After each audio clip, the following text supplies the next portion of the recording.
Alright, welcome back everybody. This is going to be part 2 of creating the tilting motor mount here in Google SketchUp. Actually, I don't think it's Google anymore, but whoever makes it. In the first part, we had created the part that the motor will actually be bolting to, and it's the piece that pivots along the base as it's connected to the servo horn with the two outer holes on the back half of the motor mount. So now we need to actually just create the lower piece here. So I'm going to start off here from our offset origin, and I'm going to just come over an arbitrary amount. Let's do maybe just somewhere about 35 millimeters, just so it's not super far away from all the other action that's already going on. And so let's go ahead and find out the dimensions of this piece. If we kind of rotate around and take a better look at just the flat shape of this, we can see that it's not exactly perfectly rectangular. It kind of gets tapers here towards the back and here on the front edge. It's a little bit wider, but the nose rounds over just a little bit to help fit the profile of the arm that these are going to eventually be sitting on, and that's just simply for aesthetics purposes. So let's figure out the length of the overall piece here, and it looks like we're sitting at right around somewhere in the neighborhood of 73 millimeters. And how wide is it? It looks like it is 22 millimeters. So just like we did before, we're going to come over here to our offset origin. We're going to create a square, and we're going to go out 72 millimeters long and then 22 millimeters wide. And apparently I've put in the dimensions backwards, so let's try that again. We're going to go 22 millimeters wide by 72 millimeters long. So there we go. That's the shape that I was more than likely looking for. Let's go ahead and measure how tall this is. Looks like it is at 5 millimeters, and I believe from experience trying to make this ear off the servo fit in the little groove, it's actually 5.5 millimeters, so I'm going to make that adjustment here on the second piece. We can clean up some of these origin lines. We no longer need them. So we're back over here to the long piece, and we're going to go up 5.5 millimeter. And we're going to go ahead and work on just the front half of this design for right now. This is all, again, primarily developed around being 35 millimeters deep based off of the first half, and that helps us to align the bolt patterns for where it mounts to the boom, but it also helps us to align the inner side, pivot that the motor mount side actually ends up riding on. So we're going to choose this edge here to be the front. It could have just easily been the back edge, but we're going to just do it here. And we're going to go up 35 millimeters deep. Mess something up. So Control Z and 35. There we go. That's a little bit more than what I expected. More like what I expected, I should say. So we're going to go ahead and just draw that off just so that we have that for reference. Let's go ahead and create the mounting holes here. With the frame that I'm using, it has 3 millimeters holes set off on the 19 millimeter direction, and it has 2 millimeter holes set off on the 16 millimeter direction for smaller 18 millimeter motors. So what I'm going to do is just use the two 19 millimeter distant M3 size holes here. And as we're looking at it, and again knowing that this is going to be the front edge, it looks like we need to create holes that are going to be well, let's look at it from the top. We need them to be on the bottom left and the top right. So we'll come in here and use the protractor tool, find center of the 35 millimeters, and we're going to come from parallel to this line. We are going to come off 45 degrees in that direction. And we're going to create our center spacing for the mounting holes for the 19 millimeter hole set, so that's going to be at 9.5 millimeters in each direction. 9.5 that way. We're going to come back 9.5 the other way. Using our circle tool, we're going to create a pass-through sized hole at 1.6 millimeters. And the dog come to say hi. So now let's go ahead and clean up some of these lines that we no longer need there, and we can go ahead and just push those through for good measure. Again, we knew that this was 5.5 millimeters tall when we created it, so we'll go ahead and push those straight on through to the other side. Let's go ahead and create the geometry around this sculpted front edge just while we're here and while we're working on it. Again, as I had mentioned in the first part, I know from experience that this edge here is 10 millimeters, and then to create the angle here, it ends up going back 7 millimeters further back. So let's go ahead and erase that line, and we're going to go out 7 millimeters. We're going to draw that straight across. Actually, before we do that, let's go and get our 10 millimeters. So we're going to go 5 in either direction, and then just follow it perpendicular back down to the leading edge. And then now we can go ahead and go all the way to the edges, and that way we don't have to do quite as much line drawing to get the shape that we're looking for. Using the push-pull tool to just carve off the excess area, and this just creates the same profile on the lower piece as the upper piece has. Maybe a little bit nicer aesthetics by doing that. So now we need to go ahead and clean up some of these lines. And we're going to redraw this again, our center line, and we need to figure out the geometry around this interesting looking piece, which is where the 35 millimeter long screw will go through and what ends up riding on to pivot with everything. I guess first and foremost what we really need to know is just how wide this piece is, and it looks like it is 17.5 millimeters long. So we will take that information coming back over here, and we're going to find the midpoint, and we're going to just come up, say, 2.5 millimeters because, and we need to go 17.5 millimeters in each direction, or half of 17.5 in each direction. So I'm using the calculator on my other screen that you can't see, and that comes back at 8.75 millimeters in either direction. So we will go ahead and go 8.75 that way. We're going to go 8.75 this way, and we're going to go ahead and create our block. And so that will at least give us the shape for that piece, which is sticking up for the motor mount pivot. And we can go and get rid of this line now because it is now arbitrary. So let's figure out what the geometry for this thing looks like. First things first is I want to go ahead and find out how wide this intersection is here, because we can kind of see how this was sculpted around the support ears coming off in either direction. It was sculpted around a general center area here. And then the supporting ears have some reliefs so that you can put a nut, screw, or something a little bit longer to come through there and not have any conflicting issues with that. So the width here is 9 millimeters. So we're going to come back over here to our new drawing. We're going to create our midpoint. We're going to come over 4.5 millimeters that direction and 4.5 millimeters in that direction to give us our 9 millimeters. And I went ahead and going to make a full pattern that way. So now we have that dimension. Let's find out how tall this is. It looks like it is 13.5 millimeters. One thing I noticed when I was putting this all together, I actually made this dimension about 1 millimeter too short. I took the reading of the measurement wrong when I first did it. I originally set this to be at 9 millimeters to the center of the hole here. And see if I can get that to lock in. There we go. So that's at 9 millimeters. This actually needs to be at 10 millimeters. The next thing I need to know is how big of a radius this was. Looks like it was set at about 3 millimeter radius. So if we know that from the top of the edge there was 10.75 or so millimeters plus the extra 3 millimeters to the top, that put us at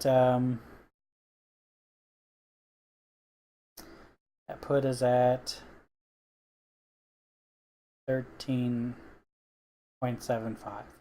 And I know that it needs to be 1 more millimeter taller. And I don't think it's actually 0.5, 0.7. I think it's actually closer to 0.6. And this is where trying to do the maths, so to speak, gets a little fuzzy. So what I'm going to end up going with is that off the top of my head, I know that I need a 10 millimeter tall hole spacing, and then I need a 1.6 millimeter radius for the hole, and then I need another 3 millimeters on the other side of it to add that all together. So I'm going to go 10 millimeters up plus 1.6 plus 3. That takes us to 14.6. So that's the dimensions we're going to go with as we make this taller to 14.6 millimeters. So now we can come in, clean up some of the extra lines that we no longer need. And we may end up drawing them back later. We'll find out here shortly. Just got rid of the extra line over there.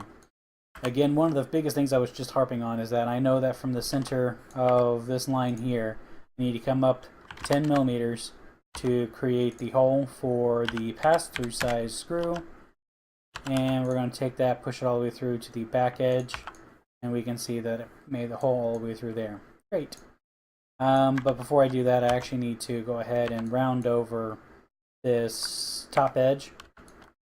So I'm going to get the center of the circle. There we go. Come up here. That, and so now it gives me a rounded edge. I can use the push-pull tool, clean up that top edge, and I now have a nice rounded piece for that to write on. Clean up some of these excess lines that I no longer need, and we'll push that back through again like we had earlier.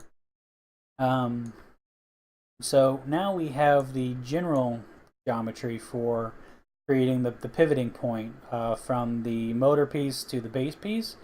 But I look at this and I go, you know, that might have a potentially problematic weakness. Just a 3D print is relatively strong in the X and Z direction. I'm sorry, in the X and Y direction, but the Z for the height,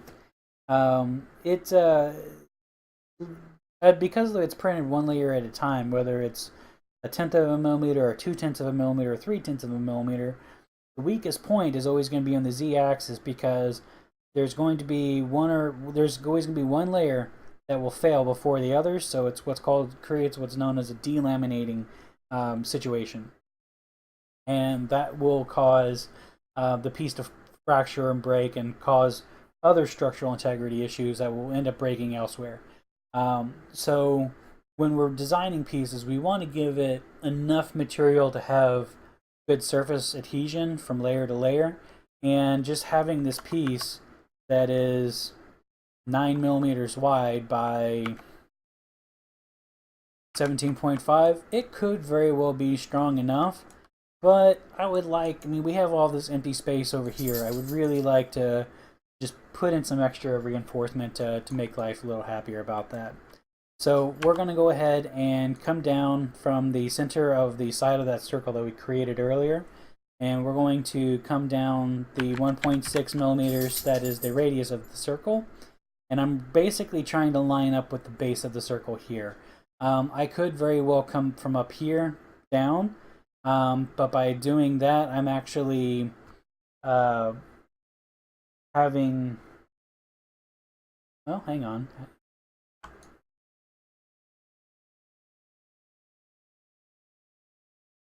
I was going to make an argument for strength.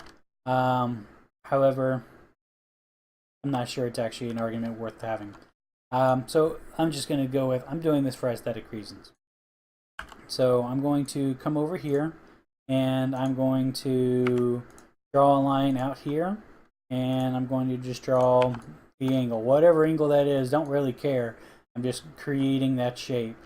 And we're going to come all the way over, and we're going to see that this comes over almost 14 millimeter before it hits this hole. So if it comes almost that far, let's just back off 2 millimeters. It's an arbitrary number. I just want enough spacing to not have to come quite this far over. So I'm going to come over 12 millimeters. And so there's that. And let's go ahead and clean up that little extra line that we don't need. That line is now not needed anymore. And so now we're going to repeat that activity on the other side. We're going to come down from the center line of the hole, come down the 1.6 millimeters, go to the edge. We're going to draw the lines for our triangle that we're creating, and we're going to push over 12 millimeters.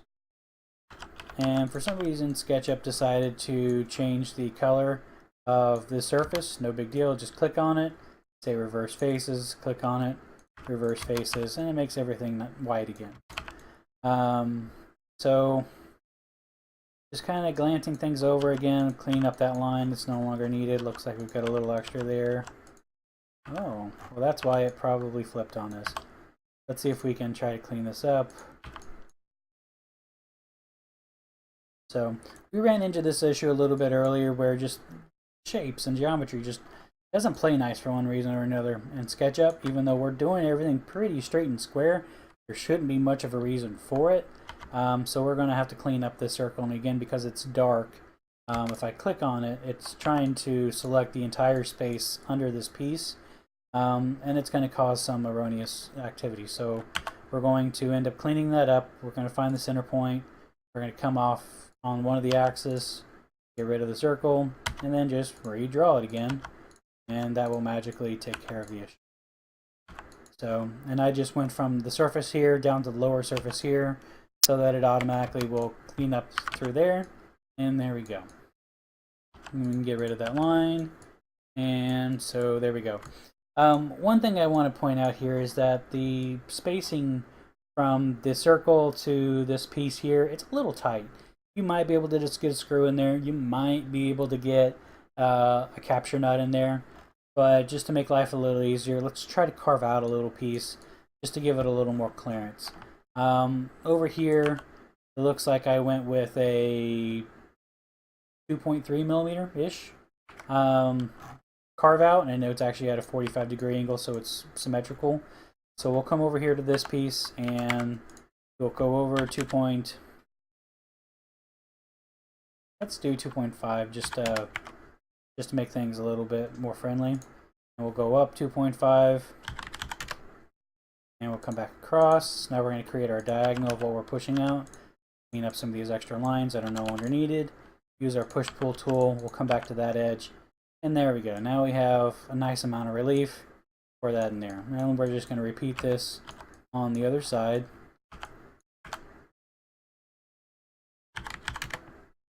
And it doesn't really matter you know, which direction you start doing this from. And as we can see here, this is where I'm starting to mess up some of the geometry, so I'll just draw that line over, then I'll come back over the 2.5, come down, straight down on the blue axis. I'll hold down shift. If I hold down shift, it'll actually bind it to that axis that was highlighted. That way I don't accidentally create a crooked line. Draw our triangle, clean up the extra lines that we don't need. Use our push-pull, come back over there, and get rid of our excess lines that are just not needed anymore. So there we go. Looks like the geometry now around the pivoting part of this base piece is now done. And we can now focus our attention around the servo mounting portion of this. So let's go ahead and take a look at this. So remember earlier that we talked about this was slightly tapered. This was tapered to the effect of trying to create a 3 millimeter wide support structure here for the servo. It could have been a little bit wider. I think it may have been as much as 5 millimeters wide if we had come straight through. Just trying to cut down on just a little bit of bulk. 5 millimeters is excessive. 3 millimeters in my experience for creating different types of parts has tended to give a good amount of strength. And by being that this is going to be a pretty, I'm not going to say a friction fit, but it's a pretty nice tight fit. And being that there's going to be support on both sides, it'll actually help add up to 6 millimeters of strength versus 3 for just the one side. So you have 3 on this side, 3 on that side, and hopefully that should help make things up, and that can just help eliminate some of the bulk. So let's go ahead and first just get this shape down and figure out what it needs to look like. So on this back edge, it is 18 millimeters at the narrowest. So we're going to come over here, and we're going to start tapering this back edge. We're going to come in from center. We're going to go up any arbitrary amount. Just 5 millimeters is fine. Again, this thinnest point is going to be 18 millimeters wide, so it's going to go 9 millimeters in either direction. And so we now have that line, and it comes along 18 millimeters to a point about here, and then it flares out to looks like it lines up with the base of the pivot there where it flares. So let's find out how deep this is. It is not a whole number, unfortunately, so we're going to call this 27.5 millimeters. Yeah, we'll go with 27.5. We'll round up for now. So we'll come up from the center, go 27.5, and we're going to draw this around on both sides, and then we're going to draw in the taper. So there we have our taper. We can now use push-pull to carve out those chunks. And yep, that's fine. I was just double check, make sure I was doing things right. So we'll clean out some of these extra lines that we don't need. And so now let's go ahead and draw in the holding support for the servo.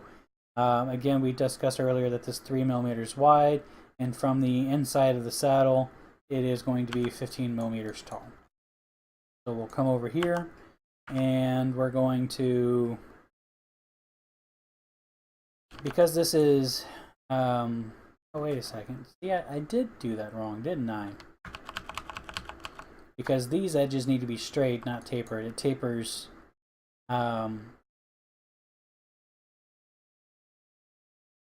this is where things get, so we're actually going to clean this up. We're going to take this all the way up to there, all the way up to there, and we're going to get rid of this piece here, this piece here. Get rid of some of the extra lines. Ooh, that just opened up the hole. Use the square tool, try to close it off again. Any luck, it works. It doesn't. So we will mess with that a little bit later. Let's go ahead and come over. We're going to go ahead and create the stand-up ears that are 3 millimeters wide on both sides.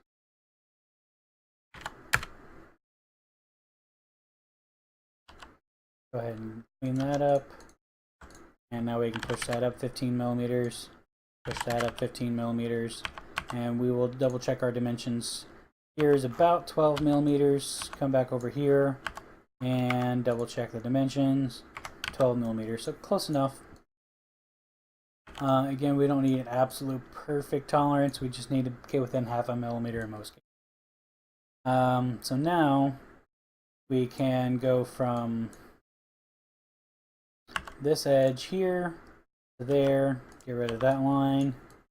And we will go from, we're actually going to have to extend this over temporarily to get that drawing.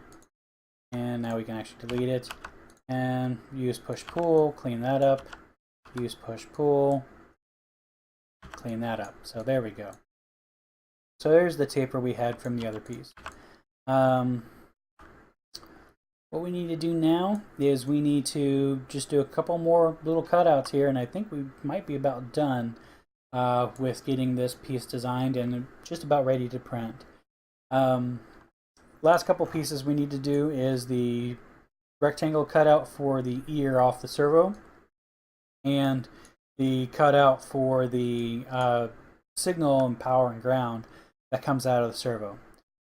So let's find out how wide this is. It is 5 millimeters wide by 1.5 millimeters tall, and it is about 8 millimeters deep. We're just going to round up there. So let's come over here and we're going to draw that. We're going to take the midpoint here. We're going to come down the 1.5 millimeters. Oops, I don't think that was in the right direction. So try that again. There we go. On the blue line, 1.5 millimeters down, 2.5 millimeters in this direction, 2.5 millimeters in the other direction gives us our total of 5. Get rid of that line. We're going to push-pull up 8 millimeters, and then there is that pocket. Good stuff. Last thing to do here is figuring out the spacing for this. The spacing for this is less critical from where it sits here to the back edge. It's more critical from the leading edge of here to where it will meet up with the servo pieces here. So let's take this and we're going to move the servo up and out of the way. Let's move it 100 millimeters up, just to get it up high enough out of the way. And now we can come inside this base piece and measure things out. We're going to take it from the center here on the leading edge, and we're going to take it up to the pivot point, and that's 24 millimeters. So we're going to come over here, and we're going to take our center line here. We're going to push that up. That takes us to an arbitrary amount. Don't really care how long this is. I just need to find out what point to start measuring from. So that gives me a point to measure from, and now I can go back the 22, or was it 24? This is where things start getting a little fuzzy. So we'll double check, and 24, and we went 22. So we'll go back over here, and we'll extend the line to 24. So now we have the leading edge of the rectangle. The rectangle just happens to be the width of that valley. Potentially creates a weakness in the part, but hopefully it won't create too big of a problem. If it does, we'll make some revisions in the future to bulk up this as needed. So we just need to know how deep this is. We'll measure the short side. Looks like that sits at 3 millimeters. And we will come over here, draw back 3 millimeters. Again, we're going to run that over to either side and erase our excess lines that are just not needed anymore. And we're going to take this rectangle, push it through to that side. So there we go. We now have the correct dimensions for the support sides. We have the servo cable cut out. We have the ear all done. We have our 2 mounting holes.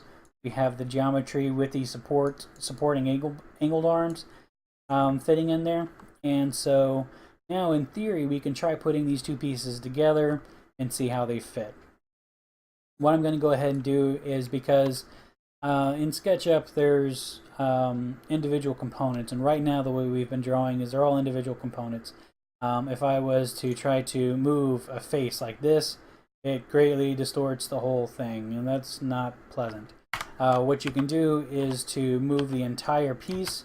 You can click and drag to select everything, and then if you try to move it, then you can move it all that way.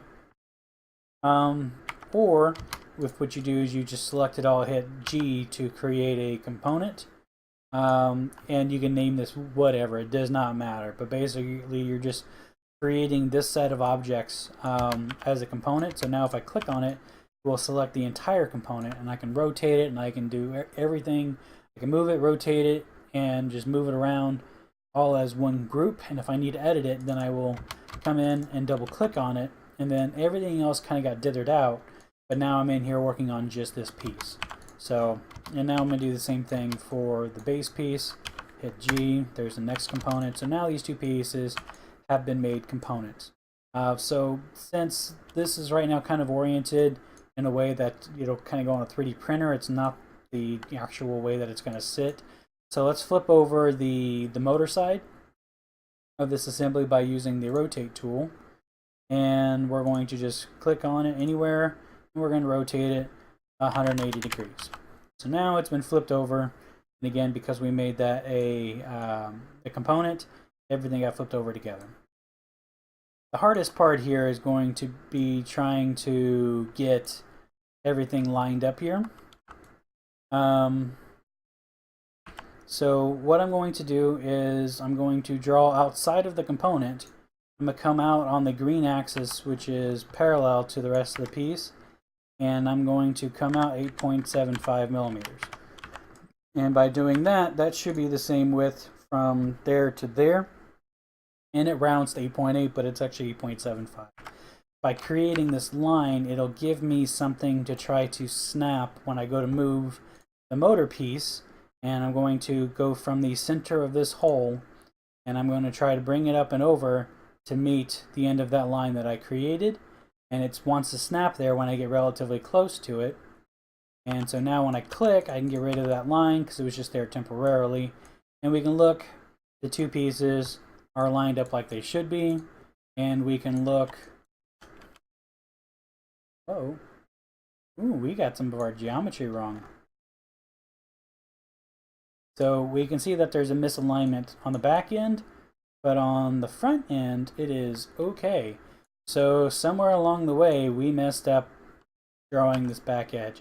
I will fix that outside of this video, but what I wanted to show you guys is just how you can move the things together and get the pieces to show up.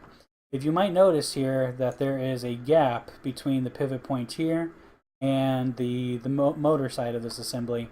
This is intentional because I had intended to put in a M3 sized washer into this gap here, into this gap here, and on the outside face here, so that when the screw runs through, it will fill in the gaps here so that there is no slop, but there is a there won't be plastic on plastic friction. It'll have a little bit smoother of a surface for it to glide against each other with, and it should help to just make a smoother action for the tilt. And then by having the washer out here, as the nut or the screw comes all the way through into the nut, because we had made this exactly 35 millimeters long, it gives me about half of a millimeter play so that the screw won't accidentally poke through the other side and try hitting into the servo horn that's connected to the servo. So that should help just make everything nice and smooth and clean. Like I said, I will get that fixed offline, but this is very close to what I will end up using to send over to the printer to actually print with. So that's been a good view at how I use SketchUp to design these parts. And this may take one print to get right. This may take 3 prints, where between prints I have to come back and make minor adjustments, just fixing tolerances or fixing offsets, whatever the case may be, that actually get everything to fit and play properly.